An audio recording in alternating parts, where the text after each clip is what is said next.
Love's Muses. Reckoning with His Fate, Restoring the Faith. Book 4. Christina L. Allen. This is a work of fiction. Names, characters, businesses, organizations, places, events, and incidents either are the product of the author's imagination or are used fictitiously. Any resemblance to actual persons, living or dead, events, or locales is entirely coincidental. This book contains adult language and adult themes and is not intended for younger audiences. All rights reserved. Jubilee Publishing. Original copyright March 25, 2014, Christina L. Allen Sakowicz. 3rd edition. Revised edition. Copyright September 2023, Christina L. Allen Sakowicz. Dedicated to my covenant husband because 38 years is a long friggin' time, even if they weren't all good. They weren't all bad either. Prologue. Katie Lynn Moore popped into Nick Thomas's life one night in one of his meet and greet lines in lieu of her niece, who at the last moment, before meeting her idol, got cold feet. When Katie first touched him, she lit him up in a brand new way with the jolt giver's touch that he had heard so much about from his grandfather. When Nicholas Paul finally put to rest the Prince Charming act, Katie fell crazy in love with the sweet boy from Nashville, labeled by her as a grandfather's treasure. Katie's love and devotion to a terribly depressed and contrite former fiancé kept her from a new and exciting love with her Nicholas Paul. She vowed to return to him when her beloved deputy was back up on his feet, and could accept with grace the truth that his Katie Bear would never be his Mrs. Wells. The book that Nicholas Paul had inspired Katie to pen that night became a record-setting viral book, and had catapulted this shy kindergarten teacher to instant fame against her will. The overwhelming public demand of the new viral author gave rise to a life-threatening eating disorder. A fierce rivalry began between the superstar and the freshman viral author, whom Nick thought was just some outspoken obscure author, unhappy with his public persona. Love's Muses, Reckoning with His Fate and Restoring the Faith brings us to the Moore home as Scotty gets mentally prepared to drop Katie into the hands of the man he once hated but now is counting on to keep her heart happy and her body healthy. Nick is still working on restoring the faith his family and his teach once had in him, and the Moore family emotionally prepares for another devastating loss. Part 1. Running Away to Nashville. Chapter 1. Losing Another Brother. 3 weeks had passed since Kentucky State Trooper Scotty P. Wells and the superstar country artist, Nicholas Paul Thomas, the two men in love with record-setting freshman author, Katie Lynn Moore, had come to a meeting of unified minds and hearts. Scotty was keeping Nick abreast of the progress of Katie's recovery from anorexia as the two former rivals were forming a new bonding friendship right under Katie's nose. Katie's best friends and former in-laws, Rebecca Joy Moore and Matthew Joseph Moore, had finally come to terms with Scotty's illness, and a new loving bond with deep respect betwixt Becca and Scotty was forming. This was a mutual bond they were never able to form before, due to Scotty's past behavior and Becca's desire to see that love blossom back into Katie's heart, the one from 2 years ago when she had met and fallen in love with the rising country artist after that magical 12-hour first date on Katie's 36th birthday. Katie, on the other hand, was doing her best to arrest that love that had laid dormant in her heart for the man who was able to resurrect the shiverful love in her heart after her late husband's tragic heroin overdose nearly 10 years prior. Katie was keeping the pressure up for Scotty to marry her in an attempt to avoid and deny the love in her heart for Nicholas Paul, which he brought back to the forefront that day of the brick wall of judgment which obliterated the obnoxious superstar Nick Thomas and reinvigorated the humble Nicholas Paul's goal of winning back the only woman he knew he would ever love. Sadly, for Katie, this was a prison she was not going to be able to lock herself into, because unbeknownst to her, the arresting officer did not have much time left on this earth. The Saturday before Katie's scheduled trip to Nashville, which was to begin on the following Tuesday, Scotty and Katie spent the day and evening at the Moores. In order to not alarm Katie, Becca threw in an occasional jab at Scotty, to which he would reply in kind. Katie and Becca were working in the kitchen, cleaning the mess from the family dinner, while Matthew and Scotty went out to the front porch to tend to some broken porch steps. Matthew hated lying to his beloved sister in his heart, but this was Scotty's decision, and he held all the cards. Scotty knew that time away from him and time spent with Nicholas Paul would strengthen Katie's heart enough to handle the news. Like a gangrene limb, he had no choice than to amputate his heart for her. Hey, Scott, I really think that the time is coming close for you to tell Katie. I'm having such a hard time lying to my sister-in-law. I wonder if you know how difficult it is for me to keep up this facade. You know how I feel about lying. As concerned as Scotty was about Katie's health, it was even more disconcerting to him to be the bearer of bad news, not wanting to see the expression on Katie's face and dreading seeing the pain it would cause her to learn of his impending departure from this life on earth. Claiming her health issues was an easy excuse for Scotty to keep putting off the inevitable. I know, Matthew, and I appreciate it. I really do. I really believe that she is not ready for it. She is still underweight and needs extra measures on her before she finds out. You do know what she would do if she knew now. For heaven's sake, she won't stop pestering me about getting married, and I'm finding it harder and harder to turn her down. I'm almost tempted to marry her and live out the rest of my days as one happy man, but I can't do that to her. She will be miserable, you know that. I agree, but she needs some time to accept it and learn to process it. She is so dependent on you. Scotty popped his head up and listened through the screen door as Becca and Katie laughed in the kitchen. Listen, when your brother died on her, she was all alone and was devastated. I really think that Thomas is the answer here. It's as if God has given her someone to help buffer the pain this time. If she could become attached to him as much as I hate that thought, then his love will carry her, and the blow won't be so traumatic.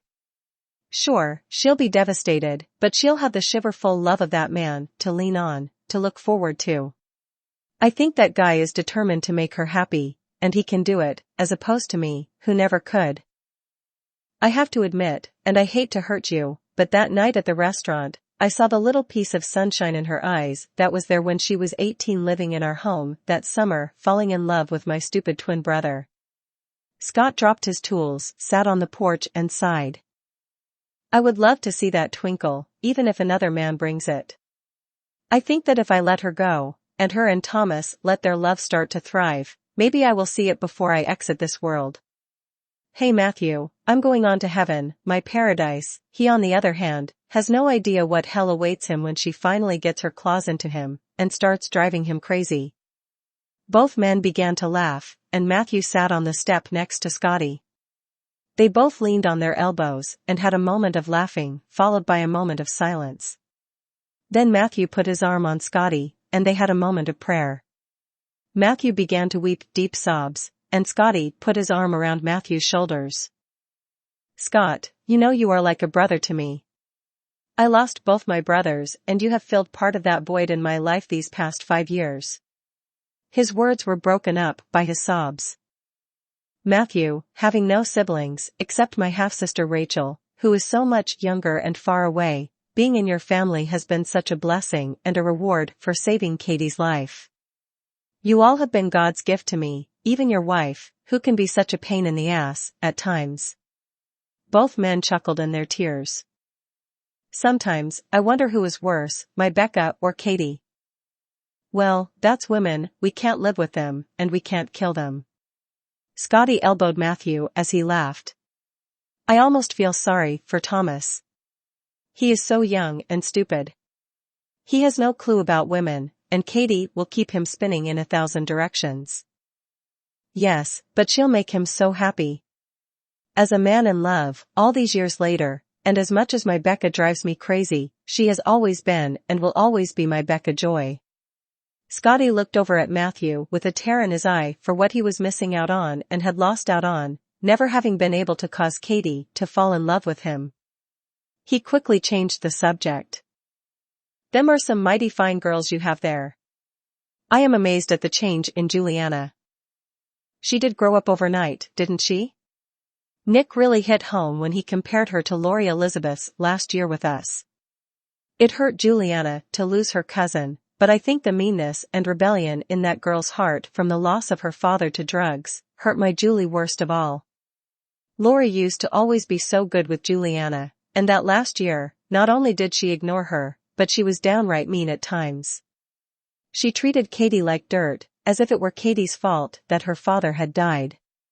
She said that Katie had threatened to take Lori and the baby away from Michael if she ever caught him using. She said that he was so afraid of that, he hid his drug use even more, fearing getting caught. That was in no way Katie's fault, but in the mind of a 15-year-old, she could only blame her stepmother instead of her daddy boo that she adored. Matthew's eyes stung with tears again, feeling the loss of his brother and niece as if it were yesterday. 10 years feels like 10 days when a loved one dies, and for Matthew, having lost his older brother Marcus, his father, his twin brother, his niece, and now losing Scotty was more than even a strong man of God could endure. He put his head down, took in some heavy sighs, and fought back the sobs that wanted to explode all over that porch step. Scotty leaned up against the only brother he has ever known. That must have been so awful for Katie. She talked about it a lot with me, I could see the pain. I think at times Lori had Katie convinced it was her fault for making that threat. Matthew nodded. I have to admit, I was glad for Nick's presence that day because Juliana had become so unmanageable, I had begun to fear for her life, also. I really could not have borne another loss like that. Matthew's voice cracked as he drew in a deep breath. I've lost my brother Marcus, my brother Michael, my nephew, my pops, my niece, and now I'm losing you, my friend. He paused, trying to keep his composure. Sometimes, I think I'm going to crack up with the grief, and I find it so hard to keep it together for my family. He lowered his head, lost control, and wept bitter tears of mourning. Matthew, that woman in there is a strong tower, lean on her. She wants you to. Don't try to do this alone. Sometimes, I wonder if she's glad I'm going to be finally out of her hair. She really never forgave me for hurting Katie. That's not true. She may have held some kind of grudge, but Scott, she loves you deeply. She cries at night when the girls go to bed. I hold her while she cries deep tears of regret for all the mean things she has said and the thoughts that she let rule in her mind about you. Really, Matthew, I can't imagine that. I'll have to give her a few extra hugs when Katie's not looking. Matthew nodded. Don't you tell her that I told you that. She hates to admit it, but you have been so good for Katie. She has a whole new respect and appreciation for you, now. I think that Becca really admires Katie for sticking it out with you and not leaving you for Nick back in those bad days. I think that when it was all said and done, she was thankful that Katie saved your life, huh? Scotty nodded. Yes, she did, she really did. Katie saved my life then, just as much as I saved hers 3 years prior to that when that loser, Brandon, took away her Lori. She's my hero, much more so than I am hers. If she had left with Thomas back then, I think possibly, I'd have climbed that bridge for a swim with the fishies, myself. Scotty immediately drew in a quick breath of regret. Matthew turned his head toward Scotty with a face not of shock, but of understanding. Damn it, I wasn't supposed to say anything. What, and you think I didn't know? I think I've known for a long time that you saved her from a perilous death. I wasn't quite sure how she planned it, but I knew it was pretty dramatic. I could never thank you enough for that. Well, then, please don't let her know you know, it was our secret.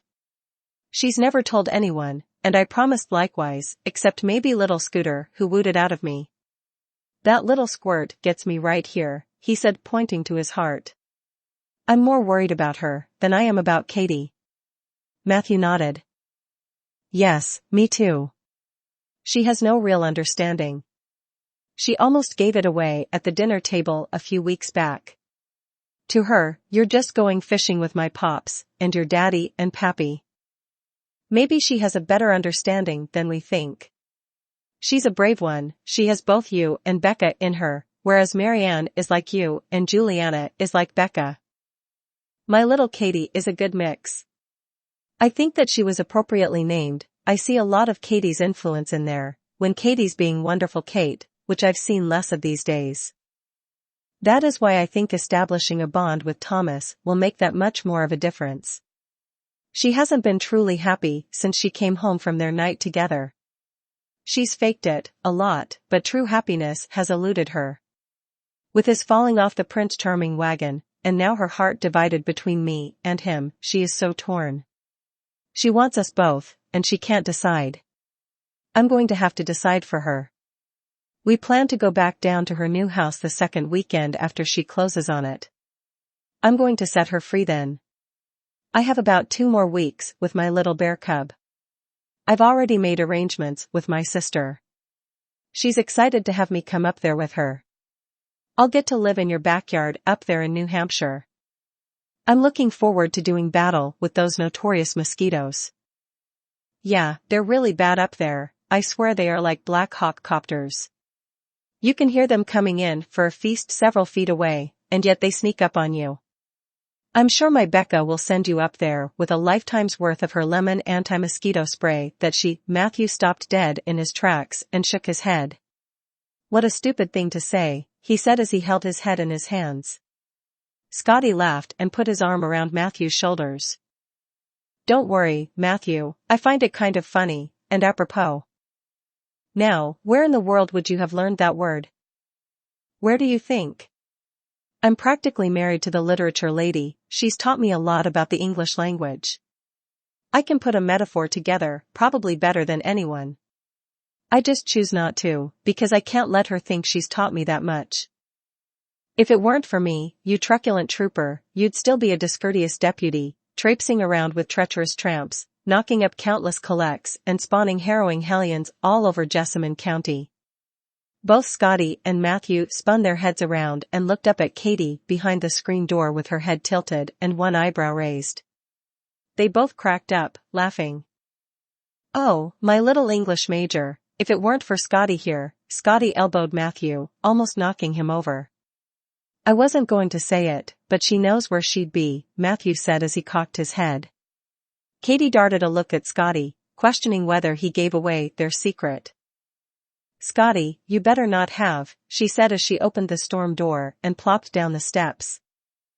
Don't worry, my little hanging bear, he has no idea where I spotted you hanging out, or is that hanging down? Katie shoved Scotty's right shoulder, and then looked at Matthew, who gave her a teasing smile. What is he talking about? Becca asked from behind the screen. Nothing, my Becca Joy. Matthew rose from his sitting position. Let's get home, my tattling trooper, before you really let the cat out of the bag and Matthew finds out about what you pulled when I was in the hospital, barely clinging to life, yet. Stop right there, that was your idea. Matthew looked at both Scotty and Katie while Becca snickered and laughed, having been informed of Katie's little do not disturb trick she played. Catherine Lynn Peterson Moore, you better not have, there, too. Two? Scotty asked, looking at Katie with his hands on his hips, shocked that she had confessed. Come on Scotty, let's get out of here. I have to start packing for my trip and get some notes ready. Why are you packing now? You are not leaving until Tuesday.